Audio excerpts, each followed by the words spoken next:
Hey fellas, we've got our first GSC game of this SPL, and it is Lavos spawn against d0nut. The Bigs and the Wolfpack are tied 1-1 right now. Buffalon lost to Roses in NU, and Orthior hacks the shit out of Metagross in RBY. It was something. Anyway, d0nut is the Bigs' emergency GSCer after Malekith wanted to DPP. But he got a win against Piccolo last week. His Machamp was very strong.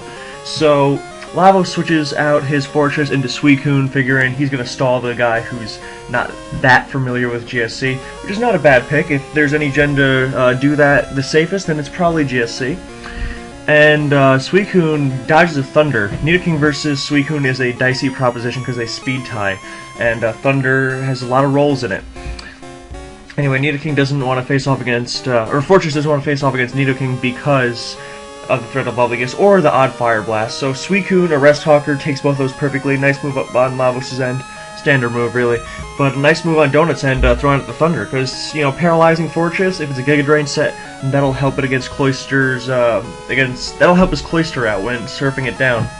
So, that's nice. It also means a Cursed Poke can outrun it, because Fortress might explode on it or something. I don't know. We'll see what happens. He could like try to get an emergency off on Toxic off on Snorlax. Anyway, so stuff happened. But the beginning of a GSC game is not as important as later gens because people are just feeling each other out, so I can afford to miss things even a little. So Suicune fired off a Surf, knowing Nidoqueen does not want to face this one-on-one. He hits a Zapdos.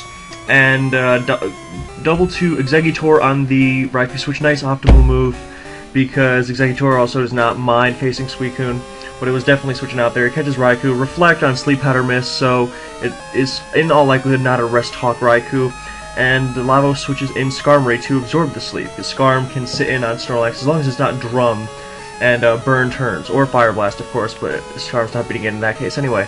Anyway, Cloyster finally comes in on the Skarm, and lays down its Spike as, wow. I gotta say, the Wolfpack have been really, really lucky so far in both weeks, and they show no signs of stopping. So, the Cloyster laid down the Spikes on the Fortress, and the Para helps there. Would have helped there, rather, if Fortress had stayed in and eaten one, because surfing it down through Giga Drain. Anyway, Zapdos comes in to punish the Fortress, and Lavos was willing to let the Fortress take a Thunder in order to clear his field of spikes, so d0nut couldn't, you know, lay him down all over the place. But that was big, the miss. He got the spin off, but I don't think that was a good move, because long-term Cloyster is just going to come in over and over again, and he is going to lay down that spike. And if Fortress had taken the Thunder, then he would be in some shit right now. So, d0nut probably does not want to get his Cloyster toxic, but now, nice move, showing Gengar there, not getting pursued too early. Lavos' last is likely a Misdreavus, that's the standard team. As Snorlax came in on the Thunder after the miss and threw out some body slams after getting a pounding from those Thunders. He really does not want Raikou paralyzed in case the last is a, in case there was a Vaporeon where Gengar is, but there's going to be a Snorlax there, so he doesn't have that concern anymore, so he can throw Raikou in. Snorlax is your primary lax, which especially with spikes down is not very good. So Lavos got a little lucky there. And Cloyster got the spikes down and Gengar's in. And he's using a Thunder Gengar. That's not something you see every day, but sometimes it really wants that para. And it's also very good with Dynamic Punch, because when you're trying to fend off T-Tars, then, you know, adding that paralysis chance is nice in case you miss D-Bunch. Plus, Parafusion is good. So he hits the second, as now Lavos will wake up. But if he switches out, no, he's going for Thunder, and he gets the para there. So, nice move there. Now Raikou is 1 in fucking Explosion range. 2, it's slower, so it can't reflect in Gengar's face. So, d0nut firing away with his offense. And, you know, you can't really go wrong with offense in GSC, man. As long as you're smart, and the non-Spikes ones take some more finesse, but you can't really go wrong with Spikes offense. There's Misdreavus, no leftovers, that's a Thief set.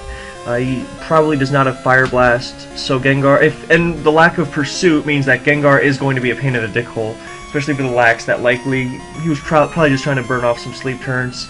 And Thief Missy, one of Misdreavus' biggest targets for switching in is Steelix, and taking leftovers from Steelix is a dead Steelix. So, And that's good for Snorlax, which means it can give up Earthquake or Fire Blast. Anyway, I personally like Thunderlax on teams that are trying to spin, so Cloyster can't just keep coming in and laying them down and threatening later. You know, get the Cloyster out of the way, then spin. Anyway, so Mischievous versus, he's going to stay away from that. He goes to Suicune on the assumed Lovely Kiss, or Earthquake, takes a Lovely Kiss, or takes an Earthquake, sorry, for not very much. And Nidoking generally doesn't want to fight this battle, as said earlier, so he's going to get out of there, go to Zapdos. Nice roar on Lavos' end, but he only racks up slight damage on the Gengar, and Gengar... See, this is why it's hard for me to not run Pursuit Tar.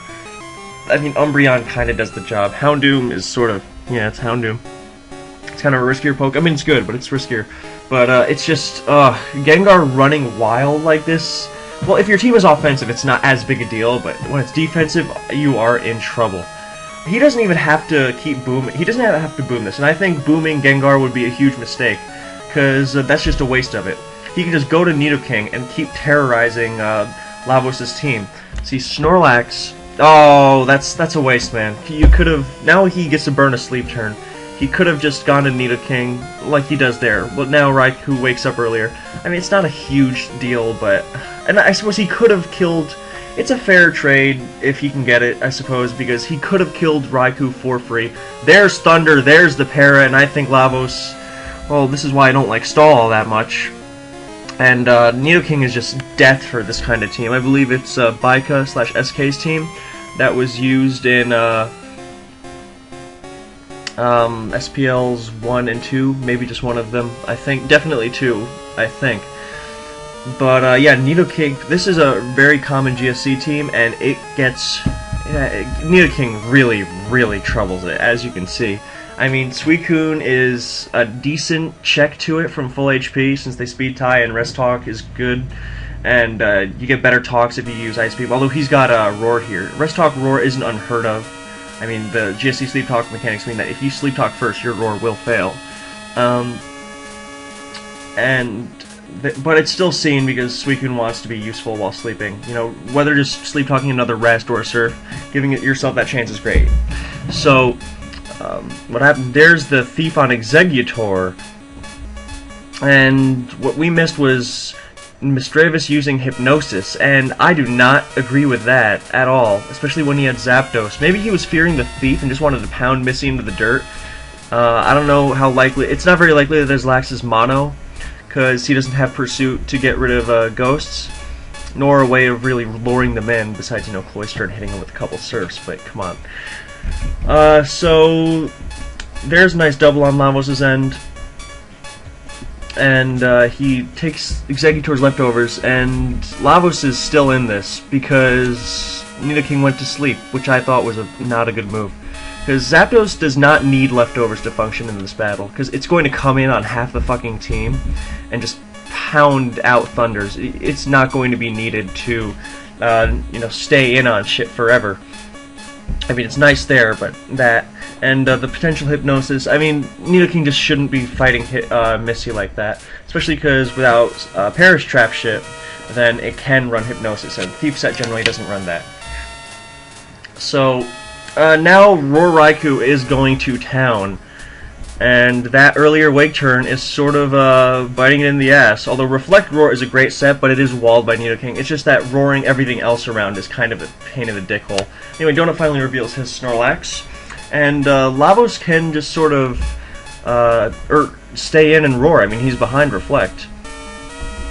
So, yeah, I think letting Nidoking go to sleep, because GSC sleep is long. It's like RBY. And there's Nidoking. He's just trying to desperately burn off the turns. And there's Sleep, and he can just keep going to Scarm on Exeg, who's not going to be living forever, and Psychics aren't hitting it that hard. Although, you know, Scarm out of the way means Fortress is a nicer time, especially with Coon dead. And Nidoking is just death, man. And Mischievous might trouble it a little, but I think this is a team that you would run Firelax on, because he's got some ways to hurt T-Tar. So, and it at least scratches the Ghosts a little. Earthquake is fine too, can never go wrong with EQ Lax. And he can just keep going to Exeg, or to Scarm on Exeg, to prevent a meaningful boom target, considering, well, if it's Firelax, then this is sleeping. And also, I just noticed he has 2 sleep guys. He has, unless he's running the good set in Morning Sun Nidoking, and, come on. Just wasteful moves like that, man. Just, as Scarm gets an early-ish wake up and, you know, kills Exeggutor for nothing. He got nothing out of that. And he could have just gone to Zapdos and kept putting on pressure. I mean, maybe he expected a Raikou double on Zapdos, but Lavos doesn't need to make those sorts of risky plays at this point. And now he can go to Fortress. I mean, he's not really punishing Gengar, but he can double 2 Raikou on Gengar and start threatening stuff out. And in response to what Shake there said about Fortress being a counter, Standard Nidoking cannot touch it. Although, since he does have he doesn't have, well, if he had Lovely Kiss, he should have used it there. And I don't think that's going to be that huge. I mean, hitting Fortress there is nicely, but yeah, Fortress usually can hit, can wall Standard Nidoking, you know, EQ, Bolt Beam, Lovely Kiss. But, since he has Sleep Powder Exeg, I'm sort of hesitating on Lovely Kiss there. And I'm thinking, what I like to run is Morning Sun Nidoking. I think that set is great, especially since it's the ground. Ooh! What was that? I mean, he really, really struggles with Nidoking, so I guess that's sort of... He got the spikes off, though, and that was huge, because that makes Lax better against Nidoking. I mean, it doesn't make it good, but it makes it better. Now, Rest Hawk Curse Lax just dominates Nidoking, but without Pursuit, that set is extremely likely. Unlikely. I think I might have said likely there. Anyway, there's Cloyster back on the Forced to Rest Lax to get those spikes back down. And, you know, he gets those spikes whenever he wants, pretty much. Just like Zapdos comes in on half the team. Although, it does give Raikou a free switch in, and I think Gengar might have been better there, but it's not the worst move in the world. So, here we go with more... Okay, I suppose that's a pretty nice move.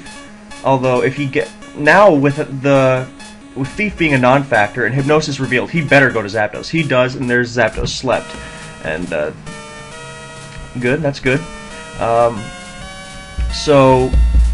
I suppose he was going to Misdreavus in case he was going to predict a Roar or bank on a Thunder Miss and try to explode the Raikou with Cloy. So nice move on Lavos' end there, being safe. So here goes Sleep Talk from Zapdos. I mean, oh, there is Perish Song. Disregard me. Hypno, Perish, Missy. So he's got Mean Look too, and actually that's really, really bad. That is horrible. I thought Sleep Perish Trap was banned. Okay, maybe he's just not Trap. Or maybe he didn't want to stay in the face of earthquakes. What do I know? That's probably a likelier explanation. But he did not have to stay in on Perish Song there, because that's why you Mean Look first. Although it does let you get a switch. And Gengar comes in on the Fortress double, which is nice on d0nut's end. And he's fishing for Para, and he even he makes a ballsy move and stays in and tries to Thunder the Raikou as it reflects. And then we see another Roar on Nidoking. And Reflect Raikou is great, because it makes it harder to boom on. There's Sleep Talk Thunder, and that fucking chunks it. My good God almighty. There's Cloyster, and the problem with Cloyster countering Nidoking, or countering Nidoking with Cloyster, my god, countering Snorlax, is that the only thing it can do is Explosion. Oh, baby, that's game. Okay, not game, I got a little excited there, but that's a dead fucking Snorlax. Clamp Cloyster is fucking awesome, and while it does give up some ability for d0nut's team to function and put pressure on Starmie stall teams, because I really like Toxic. Maybe Clamp Toxic, you know, I haven't used that, and that could probably be fine, although sometimes you really want Surf if you struggle with T-Tar. Although this team struggles a little less than most. There's Skarmory on EQ, gaining leftovers, although Misdreavus just took a hit. There's Ice Beam. Nice pivot moving from Lavos here, trying to get those leftovers, but Nidoking just sort of attacks all day here. So Skarm is pretty much dead. Misdreavus is not a Nidoking check.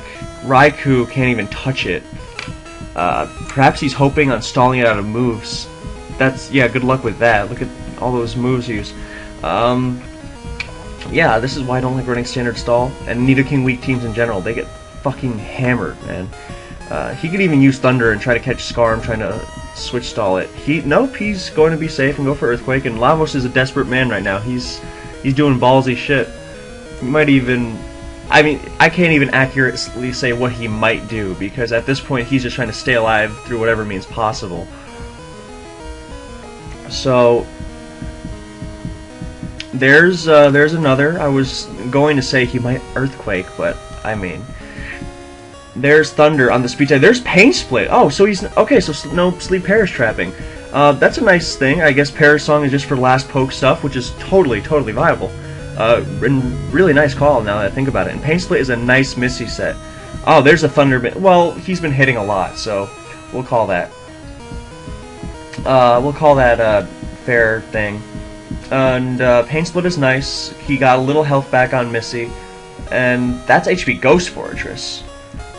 I mean, he's just chipping away at it, but another Thunder Miss, and now he can Earthquake for free. Surely he goes to Skarmory here. Oh no, Ice Beam is a nice move. That was risk-free. So, I mean... yeah, this is a textbook example of Nidoking being fucking rape. We didn't even see Snorlax sets here. There's Reflect on Ice Beam, perhaps predicting a Skarmory, and not wanting to waste Earthquakes. But, Raikou is his last bet. Now, Raikou does incredible things, but I would be incredibly surprised to see it blitz through, at least Cloyster's dead, but blitz through Gengar, Snorlax, and, well, Zapdos kind of counters the shit out of it. But there's a Sleep Talk Thunder Mist, there's Earthquake, there's Roar. And he is going to have to rest at some point, and that's when d0nut capitalizes and ideally finishes the game. Even without spikes, this game is not looking too fun. And he Thunderbolts, and now he's in a really bad spot. Well, he can Reflect then rest. So, but I'm really wondering. Well, now he's going to try to win the speed tie and Pain Split. He does win it, but he's going to die. So. And there's the forfeit. So, d0nut brings the Bigs to a 2-1 lead with a very nice performance. I mean, stuff I disagreed with on both ends, but that tends to be most games of Pokemon, and I'm not always right, as many people will tell you. So, thank you guys for watching. Nidokeen's a monster, and I will catch you guys next time.